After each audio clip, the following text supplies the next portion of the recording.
Good morning and welcome to CSIS for the rollout of new report, The Other Side of the World, China, the United States, and the Struggle for Middle East Security, also known as Janib al-Akhir min al-Alam, and I'm not going to try this one. But we're delighted for the support of the Brzezinski Institute here at CSIS to support this work and to support the translation of the report into other languages, and we've been trying to find ways to really think beyond the normal regional stovepipes that we think about things, to understand how China's developing relationship with the Middle East affects US interests, how it affects Middle East interests, and how it affects Chinese interests, and how it affects Sino-American relations. I am not only delighted to welcome two of my colleagues, Matt Goodman, the Simon Chair here at CSIS, and Andrew Shearer, who works on alliances. Andrew was pressed into service early this morning because two of our other panelists, Chris Johnson and Mike Green, both awakened not feeling well at all for different reasons. And Andrew is an excellent substitute. But I'm also especially delighted that my friend Angiran has agreed to chair this session and is a reporter for the Washington Post. If you think about the issues involved here, they're not just diplomatic issues, they're not just military issues, they're not just political choices, it's sort of a combination of all of them. I met Ann when she was working covering the Pentagon for the AP. She's been the Washington Post diplomatic correspondent. She covered the Clinton campaign for the Post. If there's anybody who understands what all this means to ordinary people and how it affects the United States and US strategy and all the different strands, I mean, there's nobody better than Ann to help guide us through this discussion. So with that, why don't I put it in your hands, and I look forward to spending the next hour or so with you. Great. Thank you very much. Kind introduction. And yes, we've completely pressed Andrew into service. He had to not only come up with a few talking points, but also, I think, completely digest a 30-page report. So I'm grateful. And he just flew in from Australia on Friday. There we go. So, but welcome to everyone. I encourage anyone who hasn't done so already to read to the end.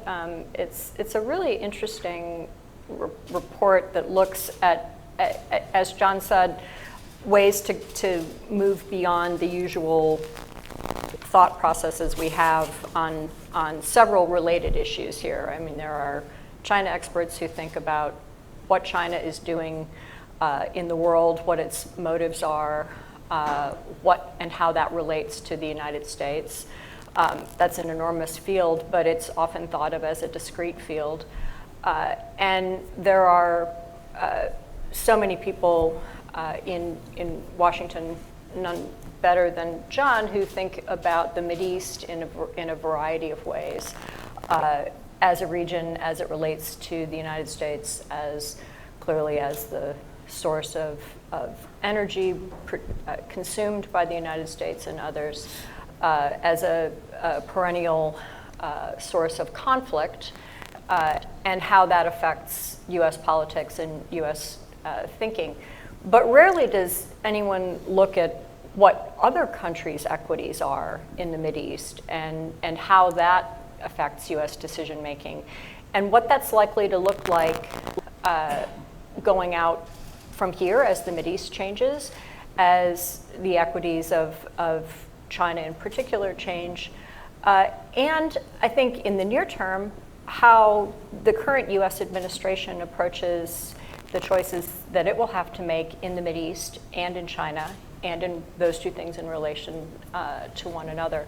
And this report looks at the underpinnings of all of that in a new way, and I found it fascinating.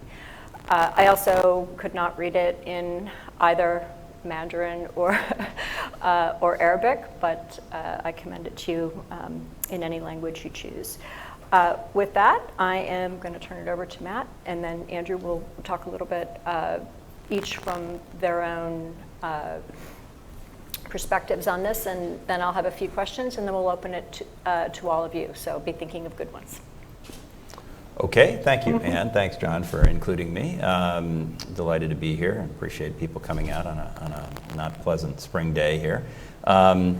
First of all, let me do a little shameless advertising here. We have a big project at CSIS called Reconnecting Asia. It's an effort to map the hard infrastructure investments that are going on across the broadly defined, loosely defined, I guess, Eurasian continent, meaning from Lisbon to Vladivostok.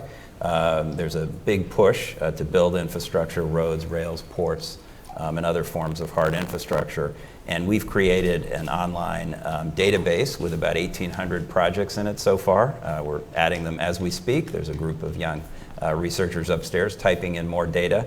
And we have a map that you can access this database through, which shows how these roads and rails and other connectivity infrastructure is being put together, and by whom and how much and all of that.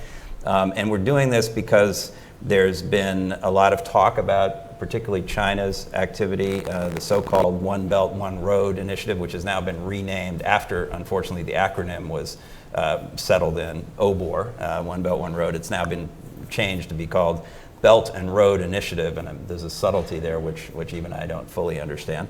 But China's got this plan to build infrastructure across the so-called belt from China through Central Asia to Europe, and then what they call the Maritime Silk Road to their south, and all of this.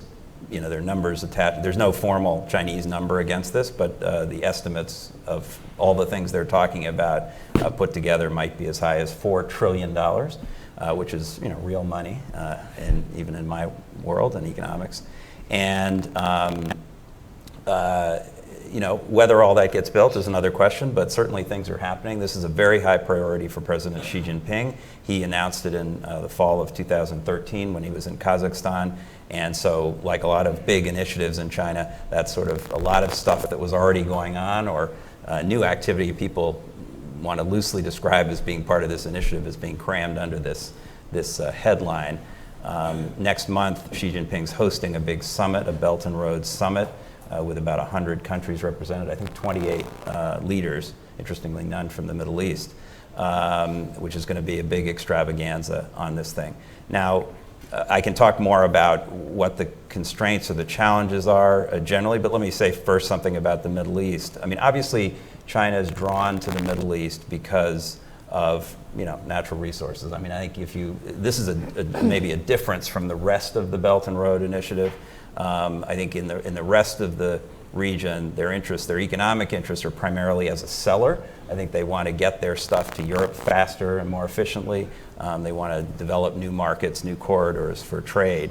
In the case of the Middle East, there's some of that, but I think it's largely about being able to get resources back into China. This has been going on for a long time, so this is not new. The label is new, but China's been involved in the Middle East for a long time. I was looking at an article and preparing for this from 2010 about China's involvement in Syria, and that goes back a long time. They were saying 20 years of work and infrastructure, alone. So that's, I think, what's driving it largely, although John may have another perspective from the other side of this story. It is happening. There is a lot going on, and too much to summarize. There are new dimensions to it. Iran, for example, Xi Jinping was in Iran in early 2016, and right after sanctions were lifted, and he made a big to-do about how China and Iran are going to expand their trade to $600 billion or something within 10 years. And there's a few weeks later, a train went from Beijing to Tehran, the first cargo train.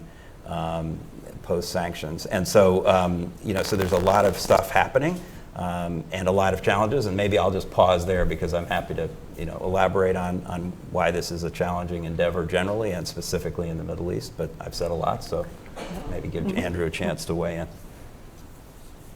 Well, thanks, Anne, and thanks, John, for the opportunity to be here in the spirit of allied burden sharing, I guess. I mean, the first thing I'd say is that, the report is titled The Other Side of the World, and the region we're talking about, this strategic space, economic space between China and the Middle East, of course, is not the other side of the world for Australia. It's very much our side of the world. Australia's an Indian Ocean littoral country, and when I think about our strategic history, where Australia came from, it's very much tied up in the reality. I think that this region has been a crucible for geopolitical competition ever since Vasco da Gama, when you think about it. And Australia's own origins, our settlement, was tied up very much in the sort of really what was the first global war, the Napoleonic wars, and Australia was founded by the British basically, so the French couldn't get it first and set up a military and naval outpost there and get access to the timber in particular, which was very important for naval power. So we go right back to this reality about the strategic space that John's report is about. And if you look at Australia's history, people often wonder why we've spent so much of our time fighting wars in the Middle East. We, not widely known, but the Australian Light Horse liberated Damascus in 1917.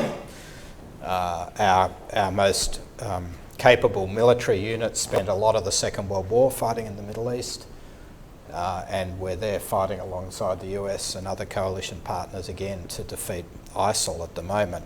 And some people in Australia would say we're doing that because we're imperial dupes and we like to provide the cannon fodder for other people's wars a long way from home, but I think the reality is very different. The reality is that Australians have always recognised that our key lifeline ran across the Indian Ocean and through the Middle East back to our traditional markets and our traditional providers of security. So this has always been, I think, a crucial region for Australia, this contested space. And I think we lose focus on it from time to time, but it's very much back. And I do think the Indo-Pacific is a useful term. It's talked about in the paper. I think the economic integration, which Matt talked about, means that it makes sense to think about this region in that way, and also that the strategic consequences of what's happening economically, while we're still grappling to understand exactly what they are, mean that while there's still going to be a North Asian security system and a Southeast Asian security system, it does make sense to think of those as sort of subsystems of a broader sweep, and I think there's good historical as well as contemporary reason to do that. I think at the same time as this region's becoming much more important and central again, we're going through an interesting process, perhaps a unique process, where the United States and China are both grappling with this very big question of how widely to cast their interests in the region. If you think about the US experience just in the last couple of decades, the Bush administration obviously with a sort of expansive view of American engagement and responsibility in the region, the Obama administration having tried a different approach, call it what you will, retrenchment, selective disengagement, however you like to couch it, definitely a different approach. And now I think the Trump administration, grappling with much the same question, and to judge by the data we have, which is fairly incomplete, it has to be said, sort of trying to find, I think, a new sweet spot in this question of this sort of Goldilocks question of too hot or too cold in terms of American engagement. And then you've got the Chinese who, as Matt said, have growing interests in the region, and I think are really grappling with with their role, and of course their role and how it works in terms of the US role. The dynamic in the region has its own characteristics, but it's also obviously going to be shaped by the broader contours of US-China relations, and that relationship I think looks increasingly competitive. There's obviously going to be elements of cooperation in the relationship, and we've seen that already in this region in terms of counter-piracy operations. We've also seen it in terms of counter-terrorism and other, I would say, pockets of close cooperation between the United States and China. But the dynamic, certainly in the Western Pacific, is looking increasingly competitive. And I think we're going to see some of that play out in this region that we're talking about too. You can see some little signs of that in the competition to establish these supposedly dual-use facilities around the region. Everywhere the United States has a major maritime installation, just by coincidence, a Chinese facility tends to pop up. Most recently we've seen that in Djibouti, but also as far away as Darwin in northern Australia, where China's secured a 99-year lease on a port which is used for the US marine rotations. So there's this sort of competitive dynamic, and I think we're going to see an interesting two-way relationship between how that maps into the Middle East and the Indian Ocean region, as well as how China reacts to whatever set of policy settings emerge from the Trump administration's consideration about where the sweet spot is for US engagement.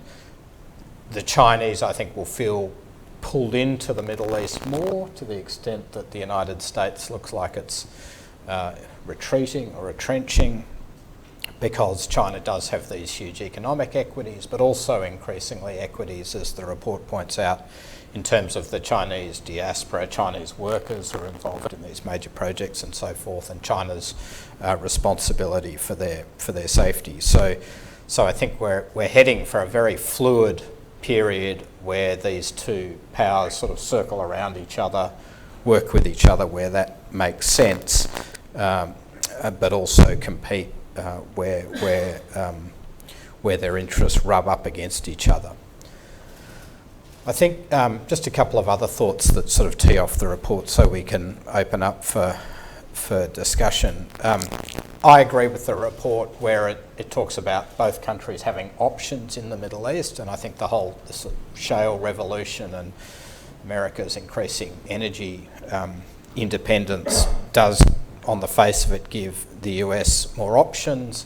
China is pursuing this inland sort of set of pipelines and roads and rail and everything to sort of reduce its dependence on sea lanes through the Indian Ocean. So, in a sense, China has options as well. But I just sort of posit the question, or make the observation perhaps, that those options may be more apparent than real for a couple of reasons. I mean, I think the United States, and the report's very good on this, has this normative leadership role in the region and has interests in the region that are actually very broad, and we've seen those play out, I think, in terms of Syria and the impact on Europe, where, of course, the US has interests. So I think the United States is heading back to a realisation that its interests in the region are broader than just whether American security is immediately and directly affected by events there.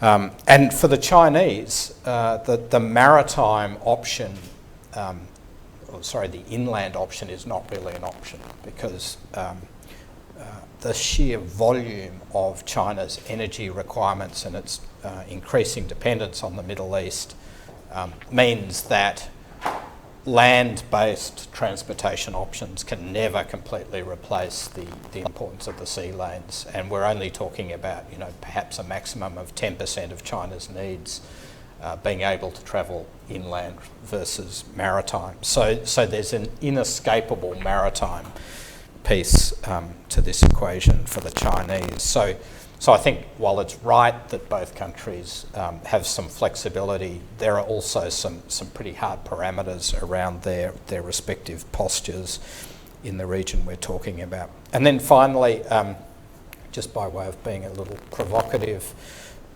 there are also, in terms of being a strategic policy wonk, in terms of competitive strategies, there's some interesting dimensions to all of this. If you accept the premise that the United States and China are basically on a fairly competitive trajectory, and I have to say I think that is the case, then there is a US interest in not overcommitting in the Middle East to the point that China is let off the hook in terms of its own contribution. So, for example, it was interesting to see Chinese paramilitary police forces operating in Afghanistan, and I would argue it's in the US interest for the Chinese to feel anxious enough about security in the region to make their own commitments so that they have some skin in the game and the US has some leverage as a result of that.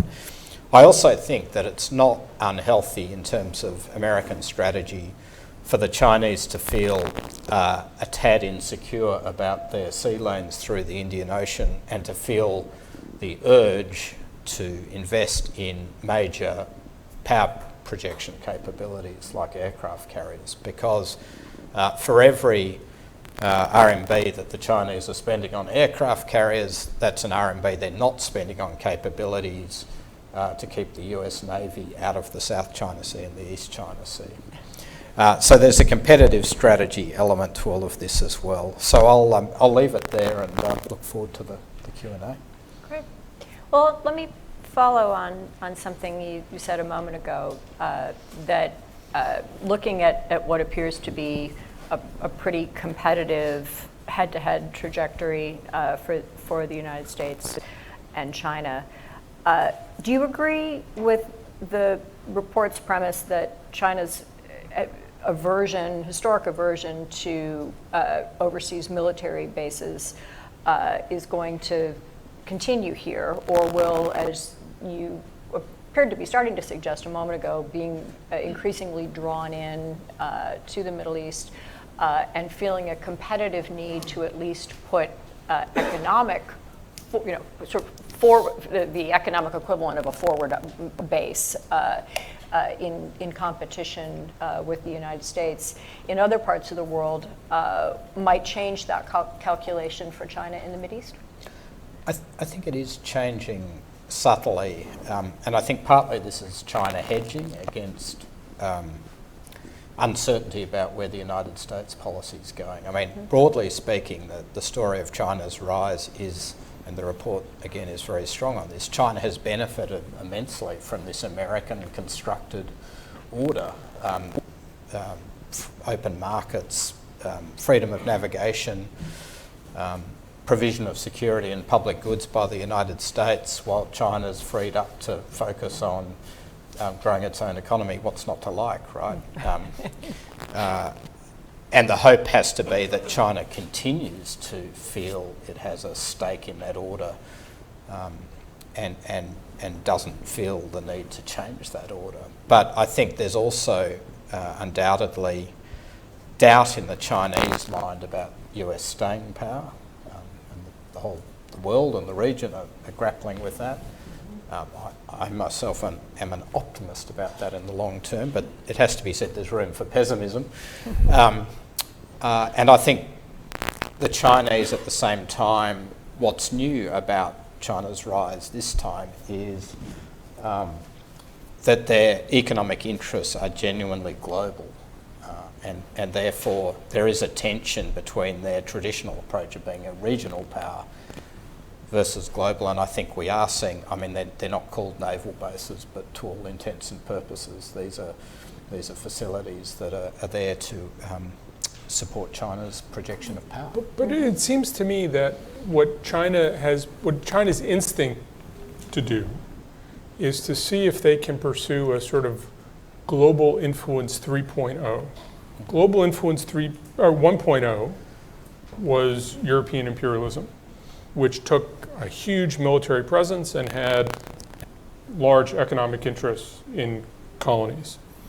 Global influence 2.0 is the American experience. We create institutions, we have enlightened self-interest, we create this order.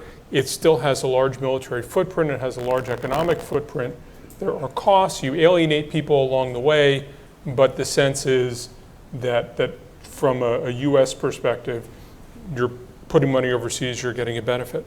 It seems to me that the 3.0 model the Chinese are experimenting with is, let's not do the security stuff. Let the Americans alienate people with their troops. Let the Americans alienate people by pushing governments to do what governments don't want to do. Let's work with governments. Let's create win-win economic relationships. We will reap the benefits. And it doesn't take all of this expenditure to create an elaborate multilateral order. It doesn't create all the military infrastructure. You can basically do relationships and global influence on the cheap. And the other stuff, I mean, it's nice if you want the luxury version, but the sort of Chevrolet version of global influence is you just create economic relationships, and the other stuff largely takes care of itself, building through strong bilateral relationships with governments. I think the Chinese hope that works, and it was sort of encapsulated best. I was having a conversation with this young Chinese diplomat in the embassy in Algiers, and finally he just sort of shook his head. He said, I have an idea. How about you do security, we do business? Right? And there really, I think, is a hope that China doesn't have to build 12 aircraft carriers, doesn't have to create this global network in a serious way, partly because they feel they can't afford it, partly because they feel it'll put them in confrontation with the United States that remains more powerful. But the challenge the Chinese have had in recent years is they had to get 30,000 workers out of Libya really quick because Gaddafi fell. They had to get 5,000 people out of Yemen. If you have a global workforce, if you have global investments, if you have an interest in sustaining governments, because your relationship is only with the government, how do you work that? How do you actually have influence on the other things that affect your economic interests if you don't have the other pieces? I think the Chinese are thinking about, hoping for an ability to do global influence 3.0. But the reality is that we're still in a 2.0 world. Let me turning that around a little bit. A 2.0 world assumes a basic bargain, right? That the post-World War II American-driven institutions and multilateral arrangements, as you write in the paper, required other countries to cede a lot of leadership, if not really all global leadership in many spheres, to the United States, on the theory that the United States was not interested in territorial expansion, but was interested in spreading, essentially being a force for good that would have spillover benefits to other nations that signed on.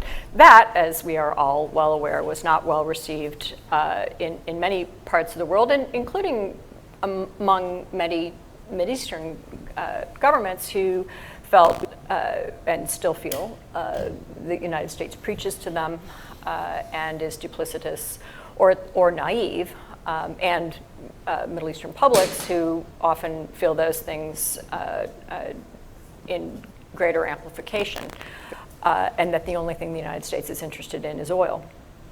If China's going to do something different in the Middle East, is its approach where you speak directly to governments? And certainly China's not about to go start preaching democracy and open government to Egypt or Tunisia or anyone else.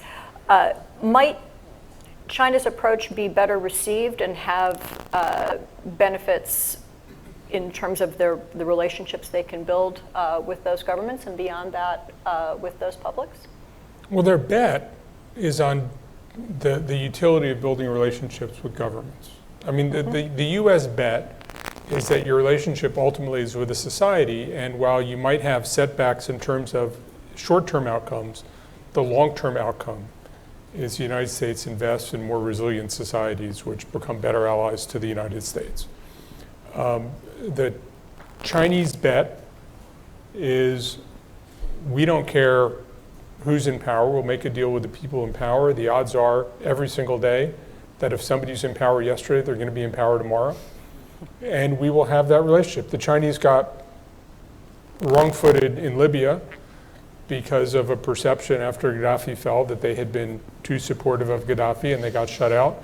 As Libya has spiraled into greater instability, the Chinese are back in again. The Chinese had, I think, in Syria, sort of cautiously opened a little bit more to the opposition, and now I think are becoming more supportive of President Assad as they feel he has better long-term prospects. The Chinese, like the Russians, are frightened by the idea of the world embracing revolutionary change.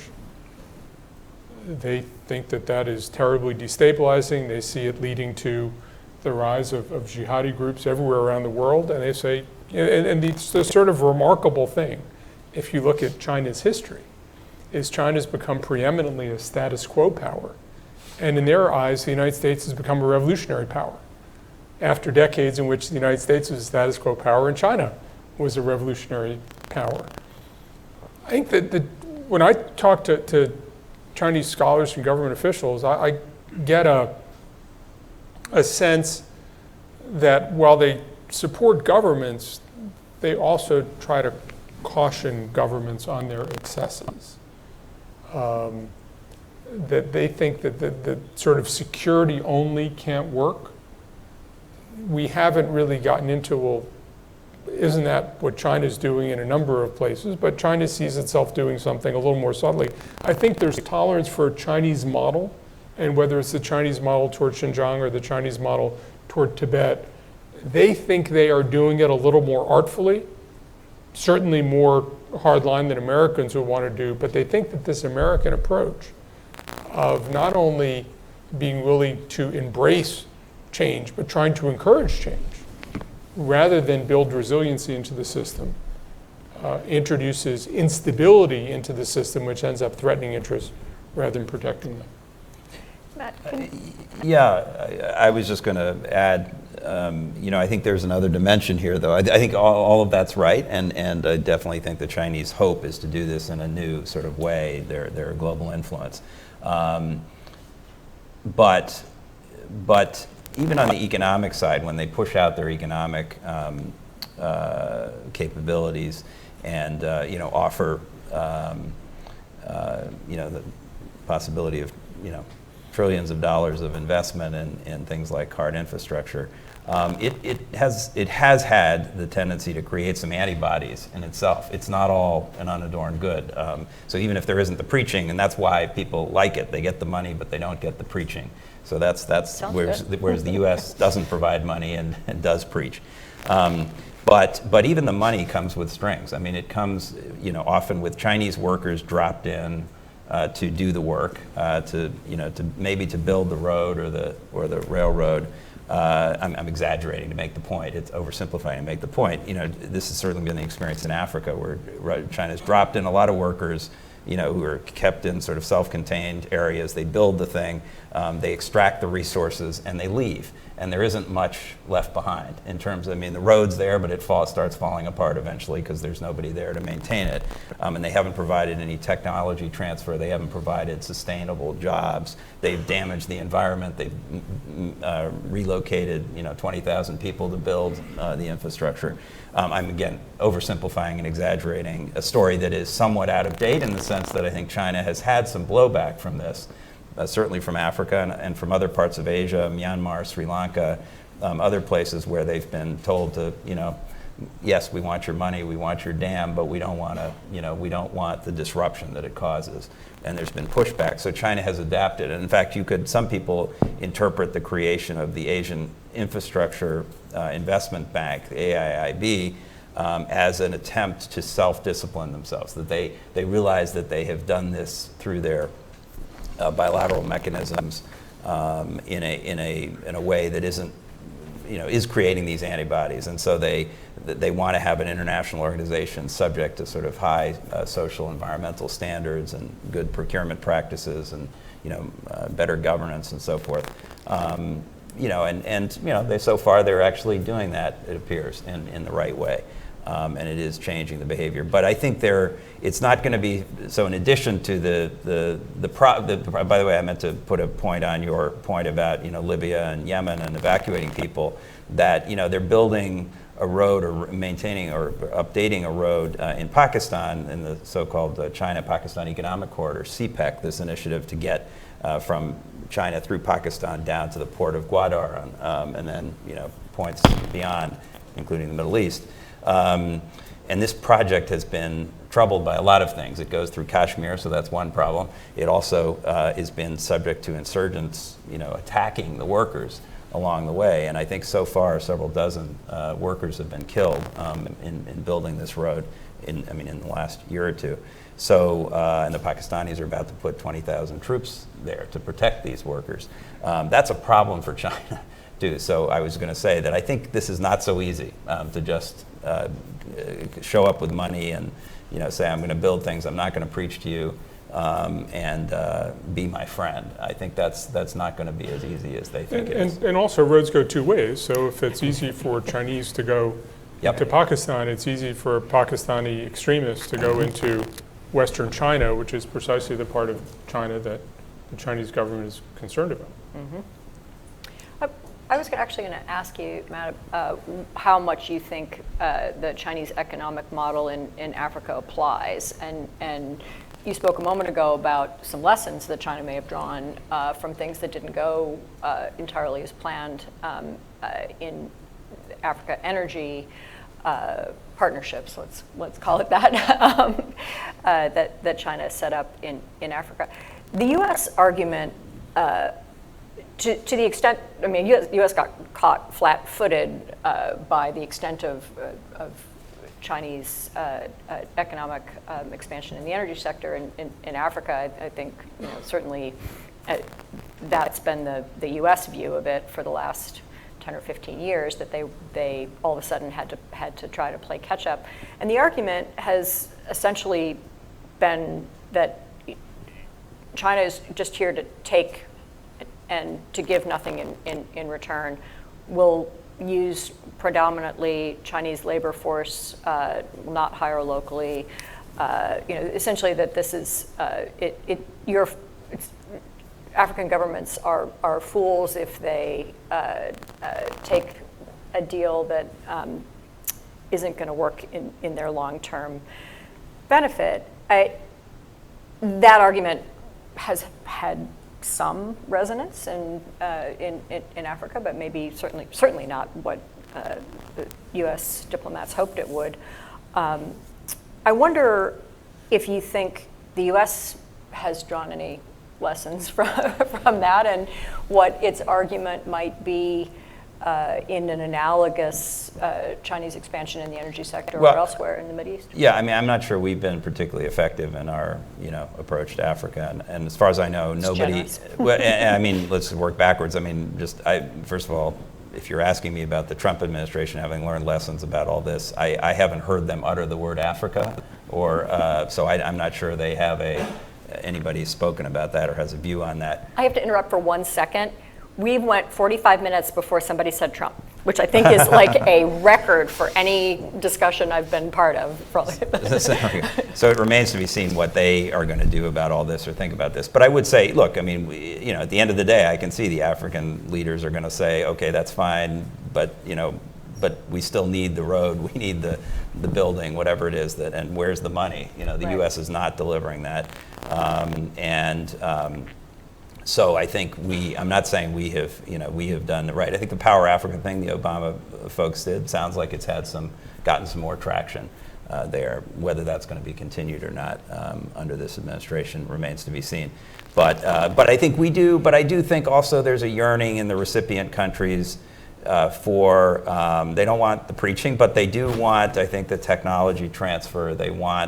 They know that we come, even if we don't come with lots of money, we come with, good standards, good companies that have, that follow the rules, that bring the rule of law, as it were, in the economic realm at least, where the people want it, and it is good quality stuff will be built and maintained, and so I think there is still an opportunity there for the United States in all these places, Africa, Middle East, Asia, but we have to be smart about it. We have to not, shut down OPIC, for example, which sounds like, that is something the Trump administration has talked about. They also talked about doing that to EXIM, the Export-Import Bank. It sounds like the president now has a new view on that, fortunately, because I think that's an important tool. It doesn't provide huge amounts of money, not $4 trillion, but it provides enough money to be interesting to some of the recipient countries. We need to use tools like that where we have them to be effective in all of these places. And I think if we're strategic and smart about it, we can compete in this game, because we have a lot of what people offer. We don't have money. I mean, we do have money, but we choose not to spend it on this. But we do have other things that people want. Andrew, can I ask you to expand a little bit on the question of whether China's trying to piggyback on the American and Australian and allied security architecture that predates its economic expansion in the Mideast, and whether that is a sustainable model idea? I think as I was listening to John's Influence 3.0, which I like, it just kept coming back to me, well, that's all predicated on the United States basically continuing to do what it does, and moreover, do it with China like Pac-Man sort of eating up all the economic benefit. So that equation, which I actually believe in, that the United States does benefit from this order hugely at home, whether in terms of security or prosperity, starts to change if all the benefits are going sort of Beijing's direction and the US is left picking up the tab. And I personally don't think the US is entering another sort of isolationist period. I think it's at a crossroads where some of this, is up for grabs in a way that it hasn't been for several decades, and that the domestic argument for American leadership and engagement has to be remade and sort of re-won, but that's not actually very new, as you know. So I think that if China's premise is that it can continue building influence and taking all the economic rewards without making any security contribution, then I think they're kidding themselves. The other thing I'd introduce at this point, because it hasn't really come up and it troubles me, we always lurch into these sort of binary discussions. It's all about the US and China, and obviously they're the world's biggest and second biggest economy, so they're very important. But there's India in the middle of the maritime part of this region, growing at 7.5%. Frankly, I'm more optimistic about India's long-term prospects than I am about China's. I think there are very serious question marks over China's economy and its political economy that don't apply to India. And also there's Japan, which is very actively contesting against these areas of Chinese influence. It's investing heavily in infrastructure around the region we're talking about. Prime Minister Abe, I think, is playing a very deft diplomatic game at the moment. He's probably been the standout leader in terms of figuring out how to deal with the Trump administration and how to position his country. So I just think it's really important to remember the chessboard hasn't just got the China piece and the US, the China king and the US king. There are at least some queens and bishops and so forth around, and they have a major interest in the rules-based order as well, both India and Japan. So I think that's important. Can I strongly endorse that point? I think I should have said it as well. I think there are a lot of other players here, and Japan is doing a lot in the Middle East. Korea is doing a lot in the Middle East. India is growing. India, I mean, the only problem with India, and we had a panel up here on Friday about this. You know, as somebody said, I think about Brazil actually originally, but India will forever be the country of the future. I mean, it's got huge potential and prospects, but it always ends up disappointing in some way or another. So I'm not, in my space, at least in the economic space, I'm still not quite there. But it is certainly a player, and we have to, an important player that you know, shares a lot of our, as you said, interests in maintaining this order.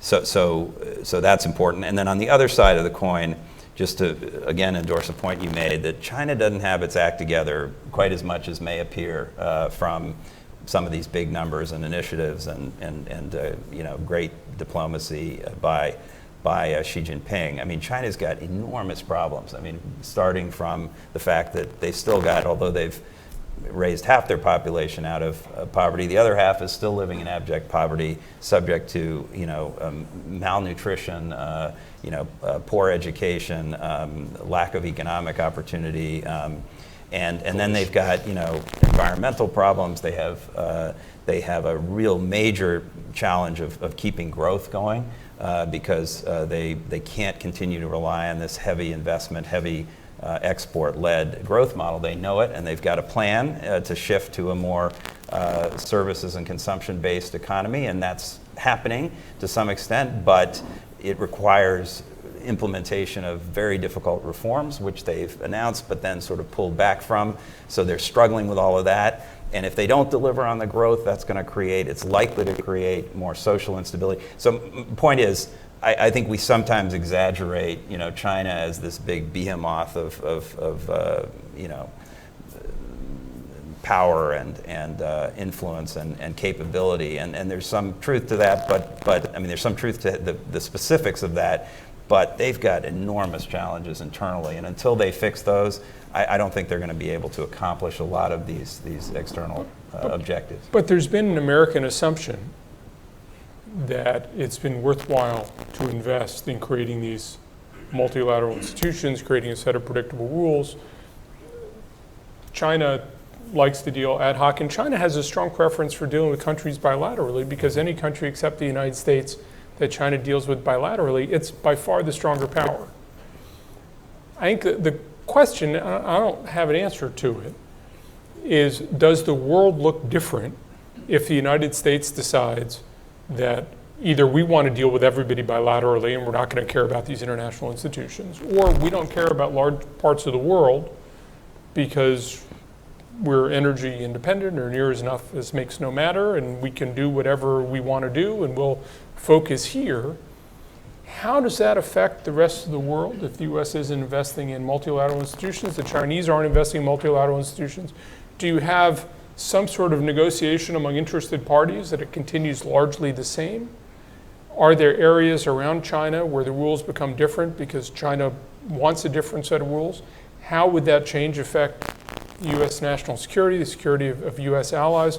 I mean, to me, there's been an easy bet for many decades the US would continue to invest in these post-war institutions, which were partly intended to prevent there from ever being another war, and people were convinced there can't ever be another war. Does that break down?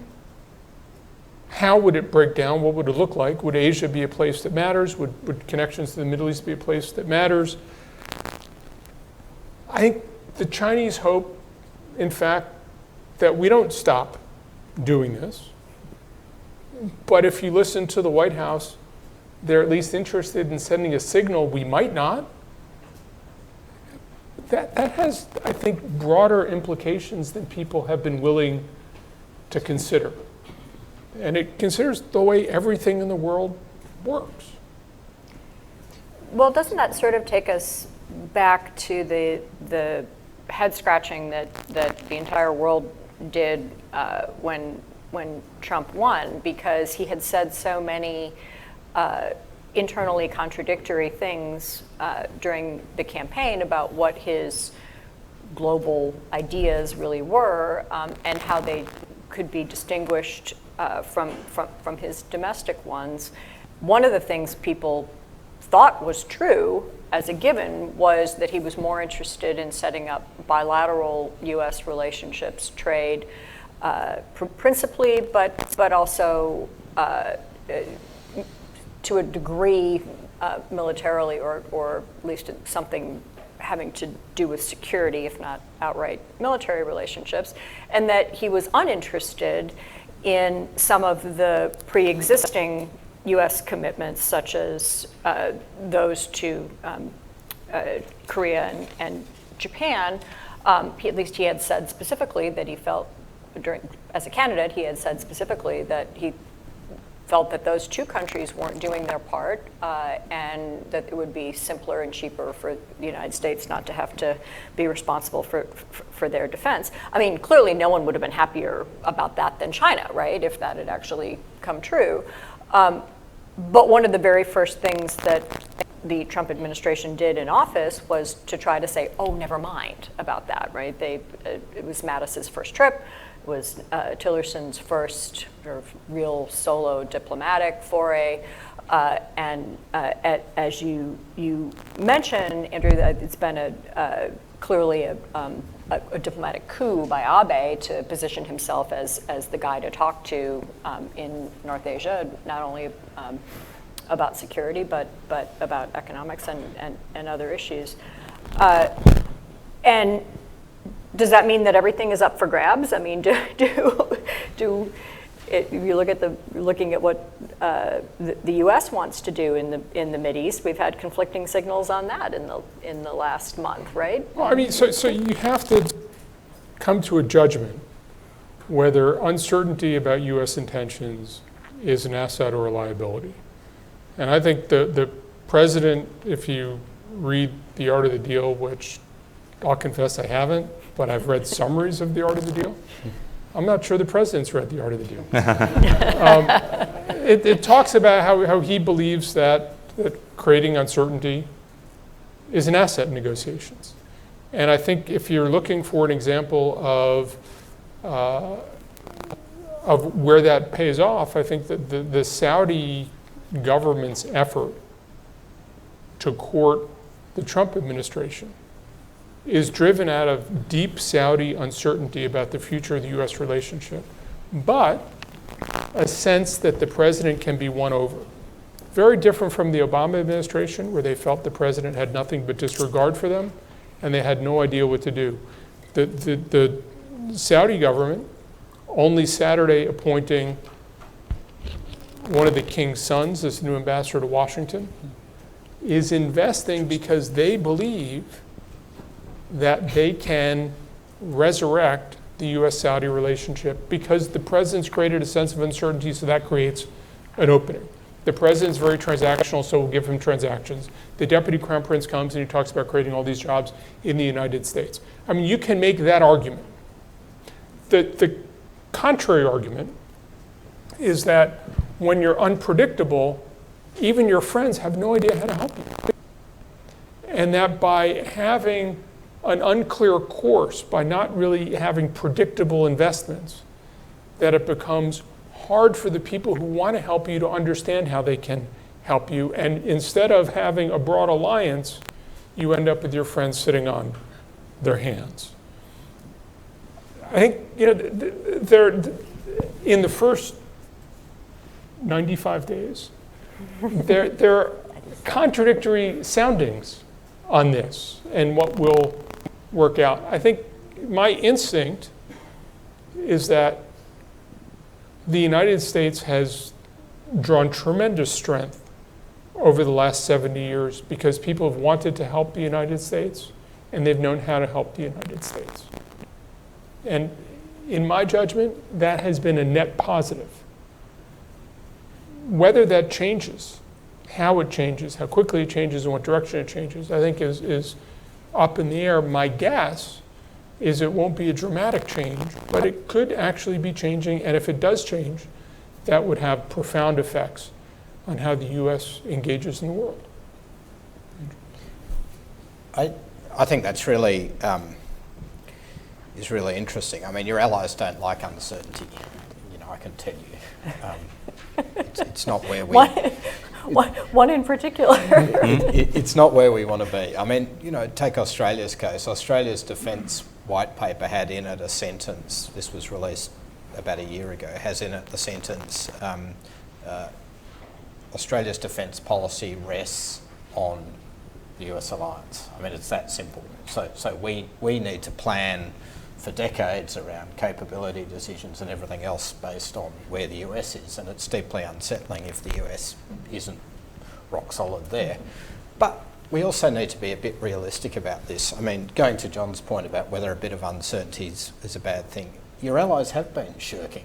I mean, sorry, the Europeans have been broadly pretty pathetic, and you know, Australia at different times has not carried its weight, and so there is a point here about this equation, and the burden sharing thing's been an issue as long as the alliances have been around, and it's back, and the argument has to be remade. And the other point I'd make is that this uncertainty in the US, while we're living in the middle of it now, is nothing new. I mean, pre-First World War, post-First World War, pre-Second World War, post-Second World War, post-Vietnam War, post-Cold War, you know, we go through these periods every few decades where the US, rightly, because it's a big, raucous democracy, has this internal debate about its role in the world and whether the costs and benefits of global leadership are worth it or not.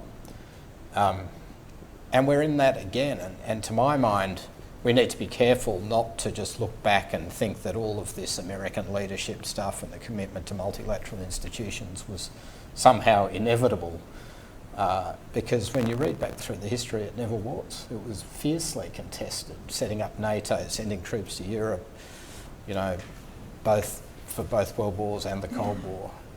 It's always been contested, and I think we just forget that, and we forget that our political leaders need to remake those arguments and engage the American people, who actually, when you read the polls, are pretty free trade, pretty internationalist still. And think that 20% of the US budget goes to foreign aid. Well, now that the vicissitudes of the Trump administration and uncertainty about US leadership are fully on the table, that seems like a good place to turn to some questions from all of you. So just put your hand up and I'll call on you, sir. There are microphones. Oh, great. Yes, that's right. Wait for the microphone. And if you wouldn't mind introducing yourselves before your question, I'd appreciate it. Thank you. Yes, thank you. My name is Ben Lowson. I work for the Navy, the U.S. Navy, on strategy in Asia. I'll just ask my question to Mr. Alterman, and then if anybody else has some thoughts, please chime in. My question is about Chinese basing and the bases that China is buying, basically, or leasing throughout the Indian Ocean. Very simple question. What is it getting? Is it getting a strategic hub to protect its interests now? I mean, is it buying too much into that? In the case of a conflict, is it buying strategic pressure over other countries in the region? Is it trying to keep other countries out of the region? And then what about India? So that's my question. Thank you. That's an interesting question. I think China, I've heard it from Chinese interlocutors, they always try to certainly downplay the military components of it. They talk about prudence. Right? And I think the big question for China is how much of a military presence is prudent, partly because it provokes a response, partly because sustaining ships and troops far away from China is hard, and they're only learning how to do it, partly because, quite frankly, China's never seen itself as a global power before. China's experience is demanding tribute from its neighborhood, but not being global. And I think there are parts of the global thing that just, seem very foreign to a lot of people. It makes them feel vulnerable. I think that what seems to me to be driving Chinese actions is really a sense that they're being defensive. But you have the normal security dilemma that what you see as defensive is seen as offensive by other parties. What they really want to do, as far as I can tell, is when you get outside of their immediate neighborhood and you're trying to promote security interests, how do you have enough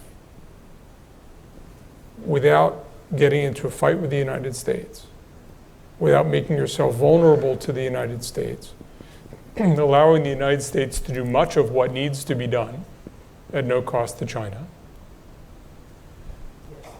And how do you play, but still be able to do the things that China needs to do? As I say, I think Libya was a huge wake-up call because they had never had to do, as far as I know, anything remotely like that, get 30,000 workers out of Libya in very short order. Whether they have the right amount of investment, too little, too much, my instinct now is I'm not sure exactly what they want their end state to be, but it's not bad for what they're doing, that they established their first overseas base in Djibouti. Everything else is this sort of dual use. It's really commercial with the possibility of doing military if you need it. The interesting thing of that, of sort of the Horn of Africa work, is that, as you know, the US Navy was trying to encourage them to do that. We tried to bring them into the multilateral coalition against the Somali pirates. For them, having 4 ships off the coast of Somalia was a really hard out-of-area exercise. When we started doing the shared awareness and deconfliction meetings, the SHADE meetings, the Chinese started off saying, we don't want to have anything to do with foreign navies. They thought everybody's going to spy on them. Then they started coming to the meetings. Then the US said, okay, we're kind of done with the meetings. And the Chinese Navy said, please don't stop. They're actually helpful. So I think that the Chinese are still evolving their understanding, as you know, of how this global naval role will evolve. And I think they're concerned about finding ways to evolve it in a way that doesn't increase tensions with the United States out of area at the same time there are rising tensions with the US and the South China Sea. My understanding, and you may have better information than me, is that one of the decent bilateral relationships in the US government with the Chinese government has been between our chiefs of naval operations, that they've often had things to talk about and they've had good meetings, and in my experience, our Navy chiefs and their Navy chiefs have wanted to talk more sometimes than the political leadership wanted them to talk. Andrew, do you have something to add to that? Yeah, just building on John's comments, I think the way to think about this is twofold. One is access, which is about sort of hedging all those sorts of contingencies that John mentioned, especially I think the humanitarian one. The other piece, just to sort of put the dead cat on the table, is access to keep an eye on what the US is up to. I don't think it's a coincidence that these things pop up where they pop up.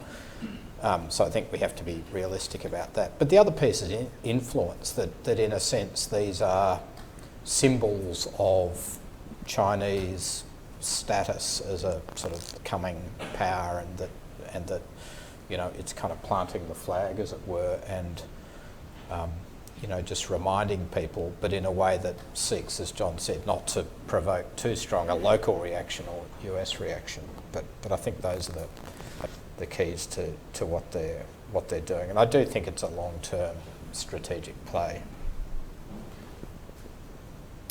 Sir? Wait for the microphone for a second. No. Vincent Lafaso, freelance writer. Sorry. John, congratulations on the report. When I first read the report, the first thing that came to my mind about Middle East security was the Saudis. And the Saudis are creating this pivot to Asia as well. We saw in King Solomon's visit. Saudi and China agreed to a $65 million deal last month. They signed 21 MOUs. What does China want to gain from the Saudi Vision 2030 project that's going on? And how can Saudi Arabia benefit from the One Belt, One Road initiative? Thank you. I think that the Saudis have been courting China for some time, starting more than 10 years ago. I think they tried to increase energy sales to China as a way to make sure that China doesn't go totally into the Iranian camp. China, I think, has an interest in developing strong relationships with Iran because they saw this as a way to guarantee energy that the United States can't bottle up, because they're reluctant to get all their energy from US allies. But they don't want to be too far in the Iranian camp, partly because they think the Iranians are a little bit unpredictable and are a little bit too warmongering for Chinese taste. But the Saudis also were willing to give them a deal. So I think the Chinese welcomed Saudi Arabia becoming their #1 energy supplier, because it meant they got oil for cheap, that they connected to the biggest gas station in the world, while still they hedged and maintained a relationship with Iran. I think when China looks at Saudi Arabia as an investment target, look, it's a country that still has money to spend. It's a country where the government holds a lot of the economic purse strings. It's something that Chinese are very, very comfortable with. You don't have a complicated business sector to navigate in the same way. The Chinese want to buy infrastructure. That's all good. So I think the Chinese have an interest in Saudi Arabia's success. They have an interest in Saudi Arabia wanting to build more things and wanting to go to the low-cost construction firms, which are all Chinese. And I mean, China has, I forget how many cities over 1 million people, but nobody can build a city of 1 million people overnight better than the Chinese.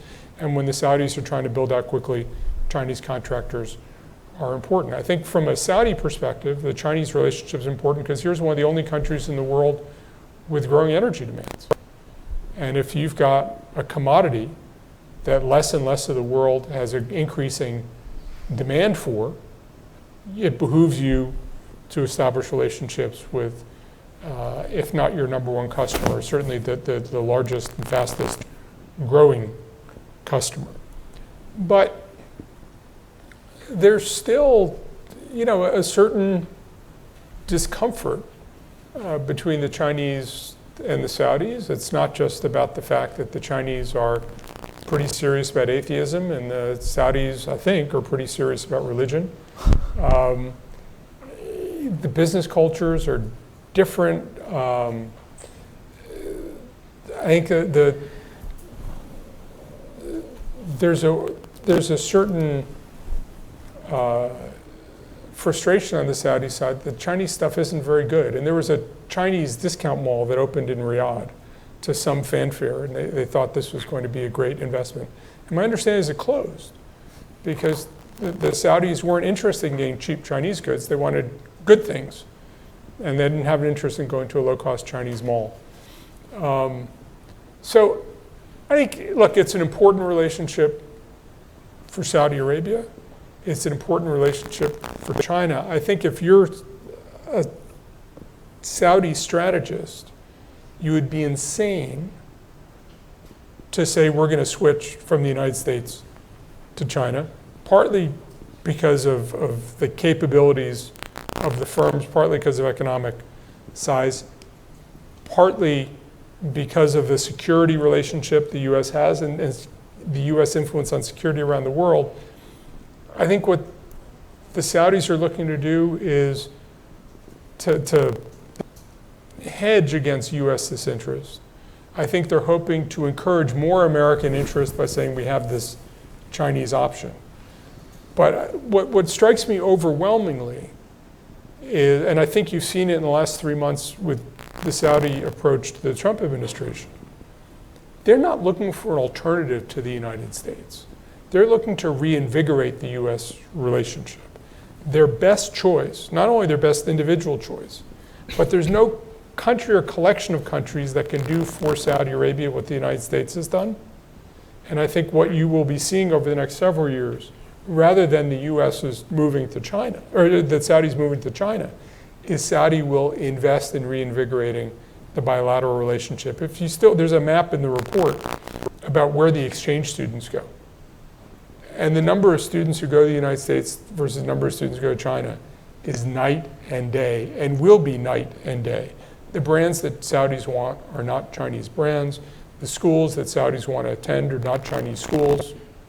right? I mean, I think the Saudis, if you're shrewdly accounting for everything, there are uses of China, but strategically, there's no replacement for the United States. And the fear during the Obama administration that the United States might be going away was tremendously disturbing to the Saudis.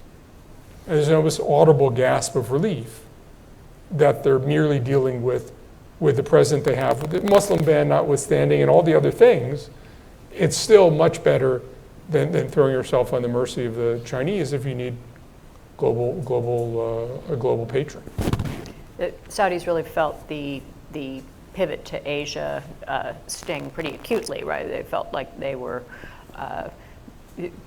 a U.S. pivot to Asia, had it really occurred the way it appeared to be outlined very early in the Obama administration, felt to many Middle Eastern governments, I think pretty acutely the Saudis, like it was turning their Americans back on decades of those relationships. Yeah, and so not only did the Saudis not have an alternative security structure to relying on the United States, they don't have a structure to create an alternative security structure. I mean, this is a country that has bet for many generations on the United States being at the cornerstone of the way Saudi engages with the world. And, you know, I think in many ways they felt that they were able to patch up things after 9/11. But the shale gas revolution and unconventional oil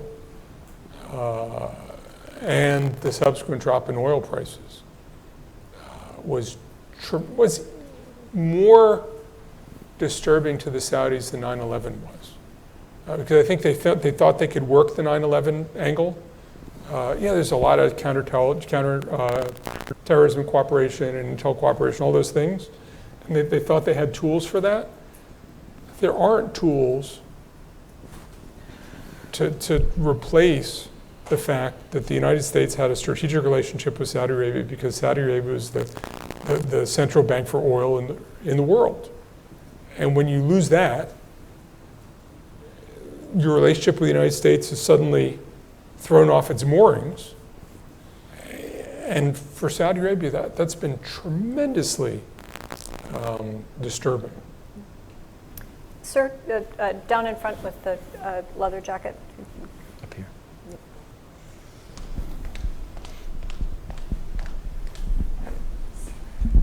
Yeah, Ken Meyercord, retiree. Do you think there's any chance we might be willing to cease thinking of the Persian Gulf as an American lake and turn over security for the Gulf to the countries that actually border on it, withdraw our fleet so that China and other countries would feel they're on an equal footing with us as far as the supply of oil coming out of the Gulf is concerned? Andrew, do you want to take part of that? John? I don't see the US sort of withdrawing from the Gulf in that way and sort of handing it over to littoral countries, not least because of the sort of internal dynamics around that. I think John's more of an expert on that, but it seems improbable to me that they're going to reach an amicable agreement about how to sort of provide security there. And I think what's happened is that over time, and Australia's been part of this, lots of European countries have too, we've got essentially a multilateral approach to maritime security in the region that actually works pretty well. And John talked about the role of China coming into that. There's still some resistance, I think, on the Chinese side about how much they want to come into that equation. But to me, that's the best model. A model which keeps all the countries with an interest there, and I think we need to resist the thought that just because the US is increasingly energy independent means that it doesn't have equities in the region, because I think it still has a hugely important balancing role to play, but that's not to say that China and other countries, Japan, Korea, other countries with an equity in those energy flows can't step up and contribute more. Yeah, I can't see the U.S. really doing anything that looks like withdrawal at a time when there's so much tension between both the US and Iran and its neighbors, I could see a very different Iranian creating more options for the United States, which might open the door to a more multilateral structure. But I don't see a direct pathway to a different kind of Iranian government. And I think as long as you have an Iranian government, which through its both overt and covert means, is so much, is so antagonistic to so many things that the United States thinks are important in the Middle East, and security of Israel and security of the Gulf states being two, but not the only ones, that I think as long as we have a government of the same flavor in Iran, there is going to be a US effort to be on station, pressuring the Iranians and securing a broad array of allies, not just in the region, because I think one of the things that we often forget is while the United States isn't reliant on Middle Eastern oil directly, we have deep ties to Asian countries that are reliant on Middle Eastern oil. So if you don't import something from the Middle East, you import something from somebody who imports the energy from the Middle East and builds it with materials from the Middle East. So you can say, well, my iPhone is made in China. Well, based on energy from where? And how does it get here? I mean, it's on energy from the Middle East. So if you're going to rebalance toward Asia, away from the Middle East, at some point you have to take into your calculations that Asia's reliance on the Middle East, if anything, is growing. And if you deepen your ties with Asia, that doesn't get you out of the Middle East, it gets you into the Middle East from the other side. Right. So, Thank you. I'm wondering about the notion of security in the Middle East and how it has changed over the course of the last 10, 20, 30 years. You mentioned about China's emphasis, the 3.0 model is more on economic and business, while the older model was more on security issues. The notion of security in the region has changed. Now they worry about Iran for the time being, but there is an equally large security issues which is internal, and mostly because of what you have just talked about, the economics of oil and what's happened in the region. GDP in Saudi Arabia has been cut by 10%. Egypt has gone through major devaluation that will cut the income standards of the average population by half in 1 year. So the major drive for these governments is investments in growth and jobs. And China is the only country in the world that provides that. So I'm wondering whether there is another version of security that these guys emphasize, since their intention is to stay in power, that China offers, that we can't offer. There's an interesting New Yorker article about 18 months ago from their correspondent who used to be in China and then moved to Egypt, and wrote about the experience of Chinese business people in Egypt and people who'd opened, Chinese owners of factories who are trying to manufacture in Egypt. First, I think institutionally, China's not seen making jobs for other people to be a priority. They talk about making jobs for Chinese people. And China has a problem creating enough jobs for its population. But I think also there's been a frustration when Asian countries have come to the Middle East and tried to create jobs and job training, that it just doesn't fall on very fertile soil. I was talking to a Japanese government official who was talking about some of their efforts in Saudi Arabia. The Saudis have a plastics training facility the Chinese have built for them. And there's a sense that the people aren't really interested in that kind of work. They're bad at it. It's hard to motivate them. I think in broad theoretical terms, China would have tremendous lessons to teach the Middle East because it's done such a tremendous job creating local industry. I think in practical terms, both China doesn't want to create other manufacturing jobs, and has found it hard to create manufacturing jobs in the Middle East because they think that this is just not a population that wants to work hard and precisely. And even it talked a lot about male-female relations, difficulty of having female factory workers, and obstacles like that. It was a quite interesting article with, I think, some surprising things, talking to Chinese about their impressions of the Middle East and having the same amazement that I think some US government officials have had when they've come from Asia and gone to the Middle East. And so all this stuff worked really well in Asia. And then you come to the Middle East and all goes kablooey. So it's a hard problem. I mean, we haven't figured out how to create jobs in the Middle East very well either. We probably have time for one more. I can, sir, the blue, right in the middle there. In the middle aisle. Okay, yeah. There you go, thanks. Hi, Sarah Allen. I'm with Headquarters Marine Corps Intel.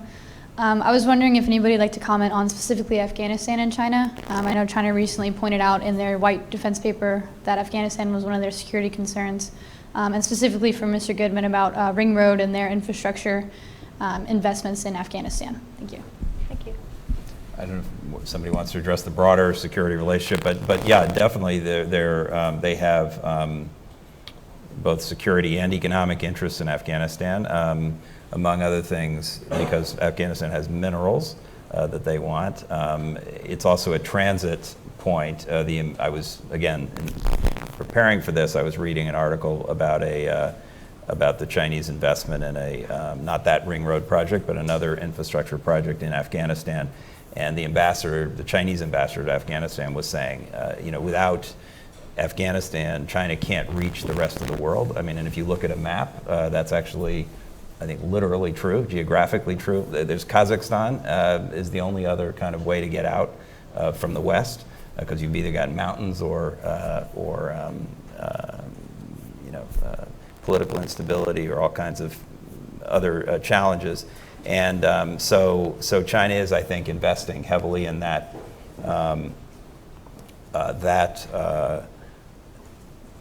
country from an economic point of view for sure.